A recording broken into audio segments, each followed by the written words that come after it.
for the olive boys down in the house of corrections, as they try for love and any form of ascension. Am I on the right train, headed in the wrong direction? What say you, Lord? What say you, Lord?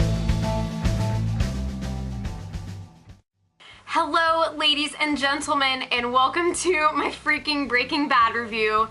Spoiler alert as we go forward, because I will bear all in this review as always. Number one, I have to tell you guys about this before we get going. Check out my new shirt, of which I am extremely proud. Okay, we got Breaking Bad, Super Nintendo style. Got kind of the 8-bit Heisenberg going up on the Tortuga bomb. Got a little vial of our pretty crystal blue Heisenberg quality entertainment action series kaboom. It's pretty awesome. I got this on pop-up tee, like one of those random Facebook advertisements that I actually clicked on, praise the Lord, so that actually was a good deal. So I want to show you guys that because I'm rather stoked about this, and there could not be a more perfect episode for me to don this particular shirt. Being that this was probably one of the most freaking explosively incredible Breaking Bad episodes to date of this entire series, okay? So ridiculously much happened. I am just like, I am foaming at the mouth. This episode like latched on to me and gave me rabies of the soul, which I'm currently doing my best to regulate so I can actually talk about what happened in this episode, but I'm literally shaking. Do you see this right now? Do you see this?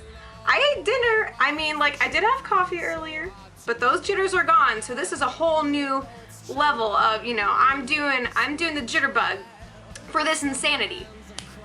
To sum things up, Jesse Pinkman knows everything. Everything. 3 syllables, and so much is contained within it. Wait, Jesse knows, that's 3 syllables. What am I saying? What? I don't even know what I'm saying. Scratch that. Scratch all that. Nope, done. Good night. I'm leaving. So Jesse Pinkman knows everything. And what is everything exactly? Number 1, he knows exactly who done poisoned Brock. He knows exactly who done killed Mike. He knows exactly who done pretty much everything in this magical series of wild, like, crazy epiphanies, just snowballing one after the other, just it all hits him. And then of course the whole freaking thing with like this civil war that's going on with the Whites and the Schraders. And the Whites have certainly played a rather powerful hand at this point in time, and we're not exactly sure how Hank is going to work his way around that, being that this little confession video kind of covered every possible base. I mean, if we look at the Walter White of the beginning, you know, the Walter White who comes to Jesse Pinkman insisting that he is awake and he is ready to do something with his existence, something that allows him to be everything that he feels he's capable of being before he kicks the bucket. Well, he's, you know, we also think of that classic quote from the first season where he's talking about chemistry in his high school class, you know, talking about how there is, it's like the growth and decay. Is it growth, decay, and transformation? I think that's what it is. So we've seen the complete and utter transformation of this bumbling, just horrifically awkward man trying to make something of his, you know, his dying existence. And now he's something else entirely. He is literally pulling out every possible stop. And it's, oh my God. I just can't believe what I watched. I mean, my parents, they just kind of started watching Breaking Bad with my brother and I, who are madly into this business. And like, they were getting sucked the crap in. Like, you know, we're watching all of this unfold.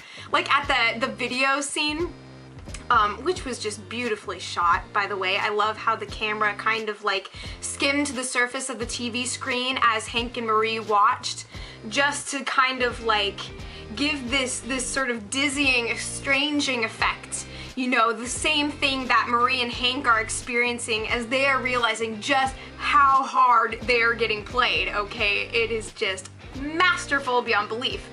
And I could just hear my parents going, oh snap, in the background, because I mean, it's like, even if you haven't been watching this show, I mean, this is an episode that is just universally electrifying.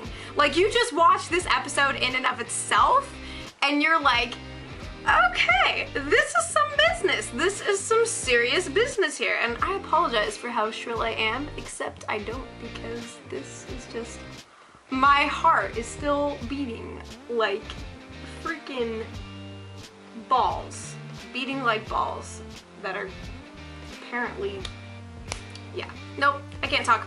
I'm not even going to try to be poetic or metaphorical or anything in any sense, because, you know, what can I do? This was amazing, amazing and wild and crazy and perfect, and just the momentum has never been higher. I am like hysterical right now.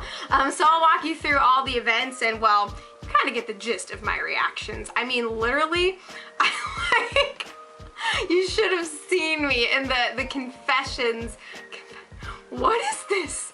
What am I doing? I have no control over my body right now. I have been bewitched body and soul by all this, okay? Yeah, but during the confession scene, I literally, like, I thought my jaw was like completely physically unhinged, and that I was gonna have to go to the ER to, like, you know, all the king's horses and all the king's men put my freaking face back together again, because good Lord, I love the way that everything has progressed with the characters. It is just, everything is so in tune. And the way that everyone has progressed is just on point. I mean, we've got Hank, and just seeing him in this situation of knowing, and the way that he just seethes and burns and overflows, and how Marie really compliments him in that fury. You know, they both, everyone has their own fighting tactics. You know, for the whites, it is to remain calm and to take advantage of the hysteria that the Schraders are in and completely turn that against them. So they are pinned against the wall, writhing and screaming and just raging inside. But what can they do without making the whole affair fall apart? And just seeing the absolute manic fury of a Jesse Pinkman enlightened is like, woo, there is nothing quite like it, as you can tell by the very end of the episode. This reminded me of the energy of this episode reminded me of the scene where Walter bursts into his house. I think it was the 4th season.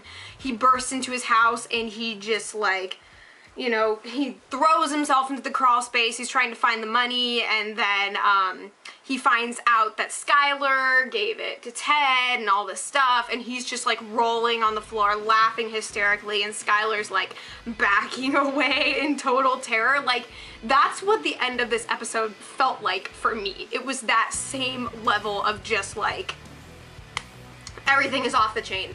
Off the chain. There's Django Unchained, and then there's Jesse Unchained, and it is not a pretty picture.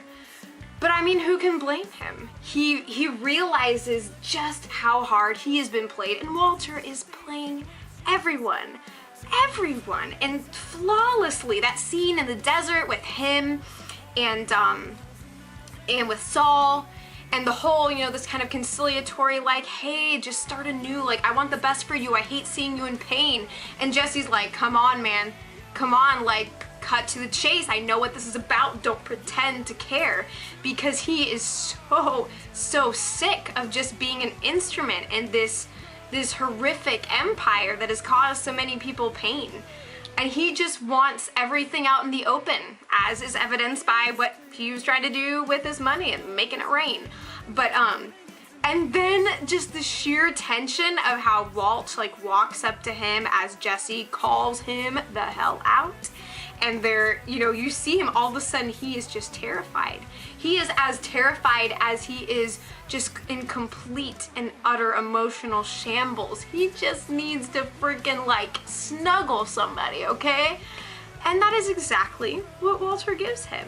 He, you know, just when you think that Jesse has broken through his guise and the mask is off and it's time to, you know, play hardball, he takes it up a notch even further. And that is the Walter White way with just about freaking everything in the universe. So you tell him to do one thing and he will do the opposite with a glorious vengeance. And just the way I completely broke for Jesse, and I mean, I have been breaking for that boy time and time again, to the point that, you know, call me Humpty Dumpty, because I am on the floor in, you know, completely unrestorable pieces. And just the way that he hates what is happening, but he can't resist this this opportunity to at least feel loved in some way. And God, it's just so perfect and horrible. Walter is the king. I mean, bow down, cause he be pimping all over the world. He just, oh man, and it's perfect. It's perfect. And so, you know, we see that Jesse is just, you know, so completely at the end of his rope that, you know, it's time to catch a new vine and swing out of this place. You know, he's starting to sense that, okay, this is what I've got to do. I want to make something of myself in the midst of this. And just, you know, the words of wisdom that Walter whispers into his ear. Wow, that was a lot of alliteration. Sorry about that. And so, you know, he's getting everything worked out with Saul. I feel terrible for Saul. The guy, you know, it's not to say that he entered this line of work, you know, assuming that it was gonna be unicorns and roses, but like, he's had it particularly rough with, you know, the Jesse and Walter duo. And trouble in paradise for them spells out pretty much a death sentence for any sense of comfort that he could possibly desire.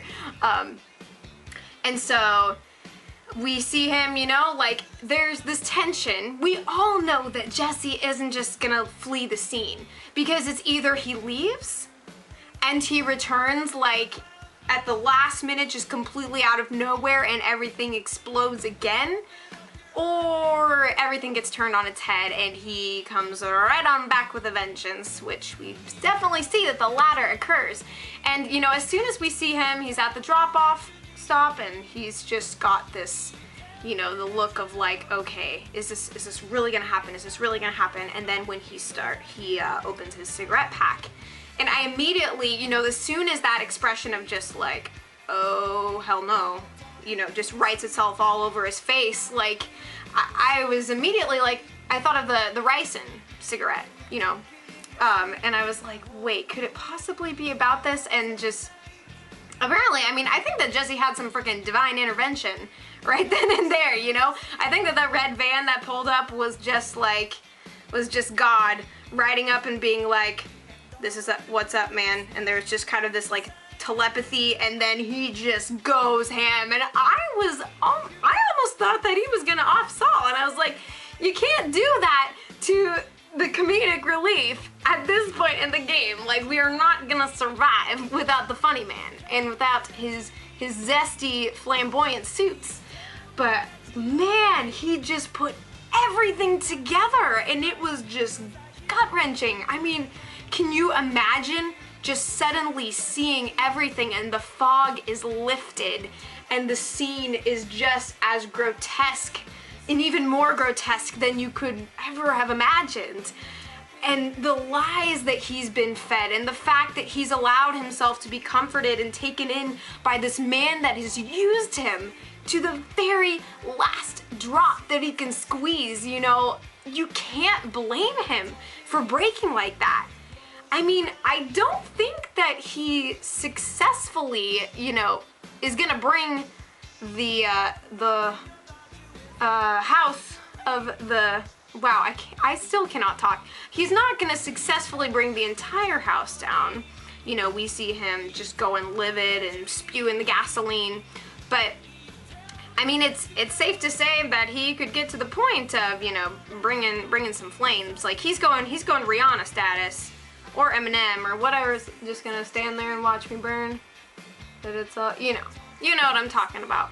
Or no, there is an even earlier Rihanna song, the song "Breaking Dishes." She's like, "I'm breaking dishes," and she's like burning the clothes. You know, it's kind of like that moment. It's like a really intense breakup. Just think of all those breakup songs running through my head. I mean, this gets a little bit dicey. Yeah, but can you blame the guy? And just this, of course, the scene at the end where Walter is grabbing his little freeze ray gun from the soda machine. It's like, he knows. And I do not look forward to what is in store, and at the same time I do, because this is nuts, and it is perfectly nuts.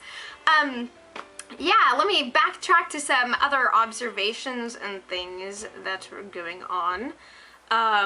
The dinner with the Whites and the Schraders, again, going back to that Civil War, it's so interesting the way that this is being played, and interesting, you know, how silent Skylar has fallen as well. I just feel so much for pretty much everyone on every possible level, but you can't help but keep rooting for Walt, because, I mean, the guy thinks of everything, and he's not a particularly, you know, he's not the kind of dude that you really want to cozy up with, but he has a way. He has a way. And just the way that whole thing progressed, all the discussions, the interrogation scene with Hank and Jesse, and just the way that was played, not a single bitch was spoken by Jesse. And it pains me that he has been wrenched from a place where, you know, he is taken from his identity. You know, the word that is so built into his character and who he is. I think in kind of a, you know, looking at it in a metaphorical sense, it's almost like he feels like he's the world's bitch. I mean, he feels like he has been owned and devastated, and that's why he can't just leave. He can't just leave knowing the full extent of everything that's happened to him, so maybe he is gonna do Hank a little bit of a favor.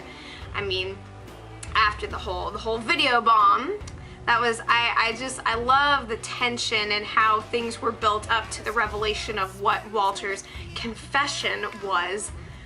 That was just legendary. That, oh my God, that just rings, that will be ringing through the ages to come. Just such an insane pinnacle in this crazy drama that's unfolding.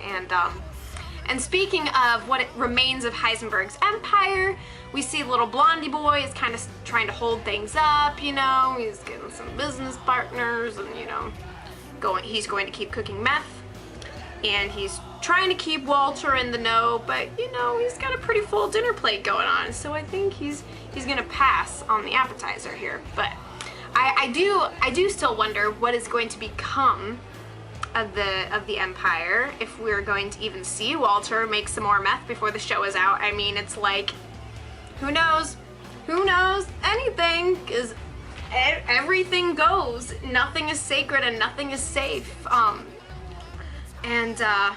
Wow, and just the way that the battle for Walter and Skylar's children is being fought with Marie, like, that's her tactic of choice, is like, if I got the kids, you know, then I got this in the trap, you know. And again, like, it's hard to fault her, because in her eyes, you know, she wants the kids safe, but at the same time, we can't help but be like, like, you best be stepping off, Missy.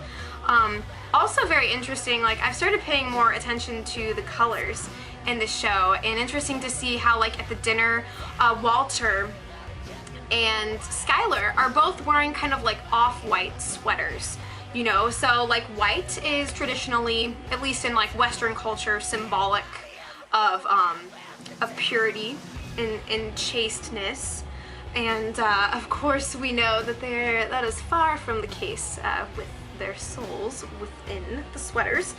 But I think it's kind of almost like the color is used ironically because just it's off-white. So, you know, they have the appearance, they come very calmly and placidly to the Schraders, who are absolutely incensed, wearing black and purple, you know, black the color of mourning, purple the color of, it's a color of royalty and richness and deep emotion and power. And yet, you know, it's the off-whites against the darks, and, you know, so this color war of sorts, and just in every way they oppose each other, just at every angle, and it's nuts. I love it. This was one of my favorite episodes of all time. I give it a solid 12 out of 10. Would watch again, you know, once my heart is restored and I get the okay from the doctors that it's even remotely safe for me to watch this again, go forward.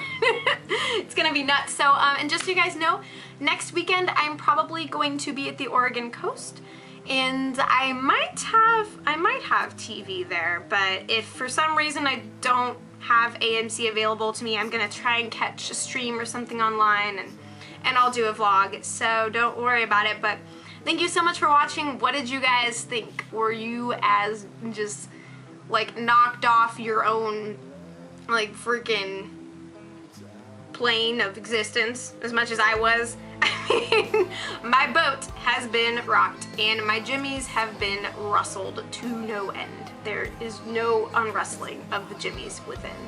Just how am I gonna watch Dexter?